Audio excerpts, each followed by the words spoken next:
Hello friends, मैं हूं Mahesh Gurjar, programming, web development, mobile application development end game programming trainer. आज के सेशन में हमें एक प्रोग्राम सीखना है, स्वैप वैल्यूज। स्वैप वैल्यूज का मतलब क्या? सपोज हमारे पास दो वैल्यू है, a is equal to 10 and b is equal to 20। तो दो वेरिएबल की वैल्यू एक दूसरे में चेंज हो जाएगी, उसको हम स्वैप बोलते हैं। मीन्स आउटपुट में क्या आना चाहिए? a इज इक्वल टू 20 हो जाना चाहिए और b इज इक्वल टू 10 हो जाना चाहिए। तो इनिशियली लोग क्या लॉजिक लगाते हैं कि a is equal to b, तो यहाँ पे ये जो b की वैल्यू है वो a में स्टोर हो गई। ठीक है, a का आंसर आ गया 20। उसके बाद ऐसा करते हैं b is equal to a, तो a की वैल्यू पहले 10 थी, लेकिन ये लाइन एग्जीक्यूट होने के बाद a की वैल्यू 20 हो गई, तो b इज इक्वल टू भी क्या हुआ? b इज इक्वल टू भी 20 ही हुआ। तो ये स्वैप नहीं हुआ। तो इसके लिए हमें क्या करना पड़ेगा?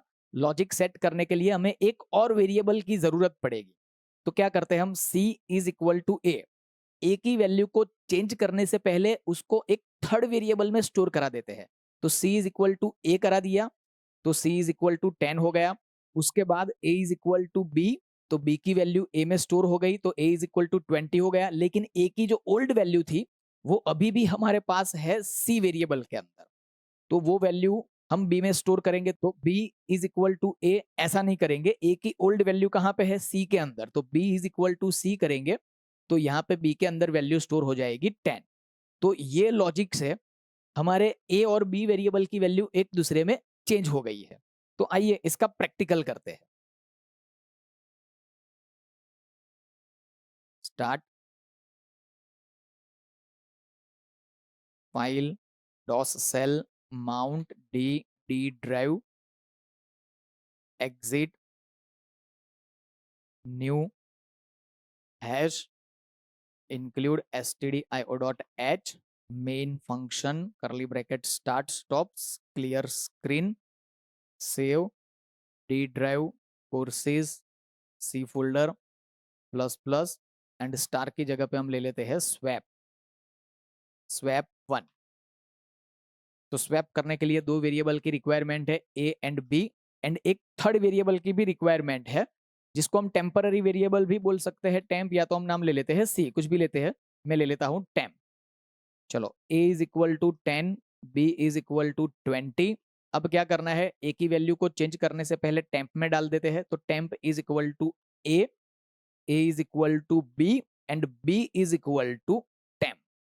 अब प्रिंट करते हैं, print f, a is equal to percentage d new line comma a and print f b is equal to percentage d comma b। Save, control F9 and alt F5। तो देखिए a इज इक्वल टू 20 हो गया है और b is equal to 10। इसको और भी अच्छी तरीके से प्रिंट आउट करते हैं। तो यहाँ पे देखो क्लियर स्क्रीन हुआ, उसके बाद ये दो वैल्यू स्टोर कर दी। ये दो वैल्यू स्टोर करने के बाद यहाँ तक जहाँ पे मेरा कर्सर है, यहाँ तक अभी स्वैपिंग का लॉजिक अप्लाई नहीं हुआ है, मतलब यहाँ तक वैल्यू स्वैप नहीं हुई है। तो हम क्या करेंगे? प्रिंटफ, एक मैसेज प्रिंट करते हैं, बिफोर स्वैप, दो बार न्यू लाइन दे देता हूं, then print F, A is equal to percentage D new line comma A, print F B is equal to percentage D new line comma B.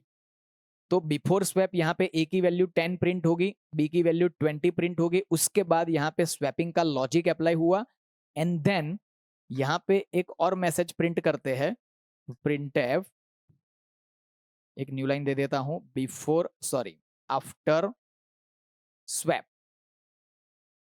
ठीक है, तो after swap ये नई value print होगी। Save, control F9 and alt F5। तो देखो, before swap a is equal to 10, b is equal to 20, and after swap a is equal to 20 and b is equal to 10। तो friends, ये programme में हमने logic के लिए एक third variable को यूज किया है। सेम प्रोग्राम आपको सोचना है, आपको क्रिएट करना है without using third variable. Next session में हम वो देखने वाले हैं, लेकिन नेक्स्ट सेशन को देखने से पहले आपको खुद से एक बार ट्राई करना है। ठीक है, तो आप ये प्रोग्राम की प्रैक्टिस करें, विदाउट यूजिंग थर्ड वेरिएबल का भी ट्राई करें, देन नेक्स्ट सेशन में जाए। तो मिलते हैं नेक्स्ट सेशन।